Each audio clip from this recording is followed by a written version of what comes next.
Brinley took a deep breath and gently placed her resignation letter on the HR manager's desk, her fingertips carefully smoothing out every crease, as if calming the unease in her own heart. The manager sighed. I'm truly sorry to see you go, Brinley. Are you sure about this? She nodded with a smile. Yes, I want to spend more time with my family. Stepping out of the company, the sunlight was dazzling. She put on her sunglasses, but her phone rang right away. It was a message from Ryland, the real estate agent. Mrs. Palmer, the villa you liked has reduced its price. Can you come view it this afternoon? Warmth rose in Brinley's chest. That small suburban villa was exactly the peaceful haven she had dreamed of, and it might just save her 2-year marriage with Colin, a marriage in which they had never been intimate. In the afternoon, she arrived, as promised. The villa was even more beautiful than in the photos, with a rose garden filling the air with fragrance. Standing in the sunlit living room, she said firmly, "This is the one." Ryland excitedly prepared the contract. Will Mr. Palmer be coming to sign with you? She shook her head. He's busy with work. I'll handle it. On the way home, she messaged Colin, I resigned, and I found a villa I want to buy. He replied instantly, so sudden, but as long as you are happy, that's all that matters. You'll come home early tonight to celebrate. Looking at the screen, Brinley felt warm inside. Colin had always been thoughtful, remembering all her preferences. He just never touched her. The next day, she deliberately wore the pink and white dress Colin loved best and went to the agency. This is my marriage certificate with Colin. I'd like to register the house as joint property, she said, handing over the folder. Ryland typed on the computer for a moment, then frowned. That's strange. There's no record of your marriage registration in the system. Brinley's smile froze instantly. Her heart raced, and the chill ran from the soles of her feet to her spine. What did you say? Ryland quickly comforted her. It might be a system error. You can check at the city hall. She forced herself to stay calm. All right, I'll go right now. The city hall clerk adjusted his glasses and examined Brinley's marriage certificate repeatedly before speaking in a solemn tone. Madame, this marriage certificate is fake. There is no record of you and Mr. Colin Palmer in our system. Brinley froze on the spot, her lips trembling, her voice barely a whisper. No, it can't be. We got married here 2 years ago. The clerk shook his head helplessly and advised her to call the police if she had been deceived.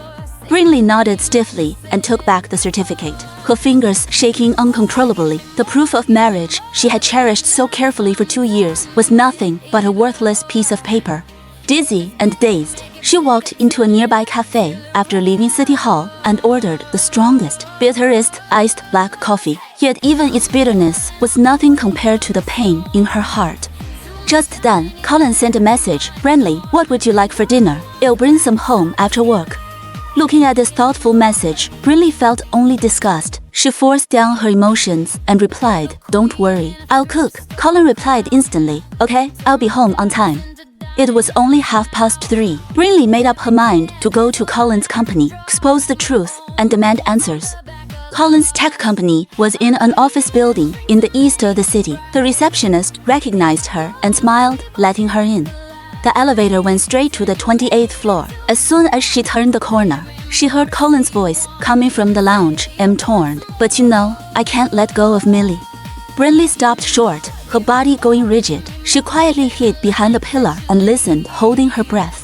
Thence his close friend spoke up. What are you going to do? Lead Brinley on while marrying Millie Russell? It's so unfair. Those words struck Brinley like a thunderbolt. She staggered and held onto the wall for support. Colin's voice sounded tired. When Millie went abroad, I was completely heartbroken. Brinley looked so much like her. Being with her was the only way I could slowly heal.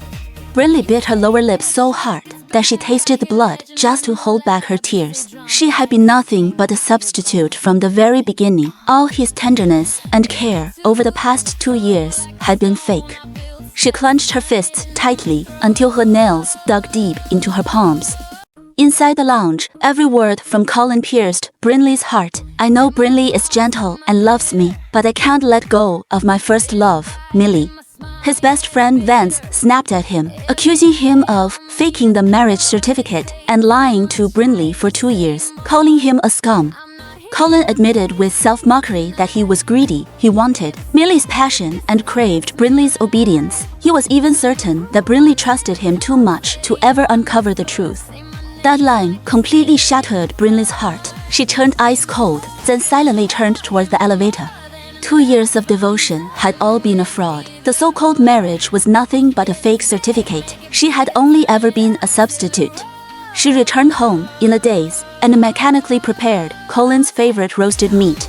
At 6:30, Colin arrived home on time, holding lilies, gently kissing her forehead, just like always. But this tenderness now only disgusted her. At the dinner table, Colin kept his phone close, glancing at the screen repeatedly. After dinner, Brinley pretended to have a headache and sent him upstairs to get medicine. Taking the chance, she grabbed his phone. She tried her own birthday and their wedding anniversary, but neither unlocked it. Just then, a pop-up stabbed her sharply. Colin, good news, I'm pregnant. Brinley's fingers froze. Her blood seemed to stop circulating. Millie was pregnant. Footsteps approached. She quickly put the phone back.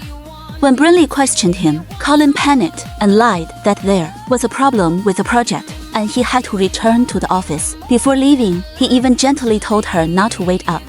The moment the door closed, Brinley's disguise collapsed completely. Tears welled up in her eyes, but she stubbornly tilted her head back to keep them from falling.